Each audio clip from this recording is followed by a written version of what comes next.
মহাদেব হলেন জিতেন্দ্রিয়, অর্থাৎ যিনি নিজের সমস্ত ইন্দ্রিয় জয় করেছেন। আমাদের জীবনের অর্ধেক সমস্যা মিটে যায় যদি আমরা রাগের মাথায় সিদ্ধান্ত নেওয়া বন্ধ করি এবং নিজের মনের উপর নিয়ন্ত্রণ রাখতে শিখি। শান্ত থাকো, কর্ম করো, সময় তোমার আসবেই। হর হর মহাদেব। সমুদ্র মন্থনের সময় যখন বিষ হলাহল উঠেছিল, তখন মহাদেব জগতকে বাঁচাতে তা নিজে পান করেছিলেন।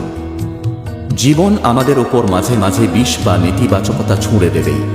সমাজ বা চারপাশের নেতিবাচকতাকে নিজের ভেতরে জায়গা দেবেন না, বরং সেগুলোকে হজম করে নিজের শক্তিতে রূপান্তরিত করুন। তিনি দেবাদিদেব হয়েও শ্মশানে থাকেন, গায়ে ছাই মাখেন। তার কাছে সোনা আর পাথরের মূল্য সমান। আমরা যখন জিনিসের প্রতি অতিরিক্ত আসক্ত হয়ে পড়ি, তখনই দুঃখ শুরু হয়।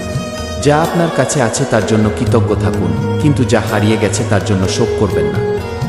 মোহ ত্যাগ করলেই প্রকৃত মুক্তি মেলে।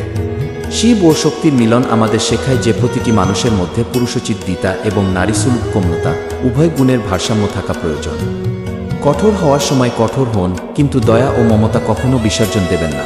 শিব যেমন সংহারকর্তা, তেমনি তিনি নতুন সৃষ্টির পথ তৈরি করেন। পুরনো জীর্ণ চিন্তা বা পরিস্থিতি ধ্বংস না হলে নতুন কিছুর জন্ম সম্ভব নয়। যদি আপনার জীবনে কিছু শেষ হয়ে যায়, তবে ভেঙে পড়বেন না। জানবেন মহাদেব আপনার জন্য নতুন কোনো পথ খোলার জায়গা তৈরি করছেন।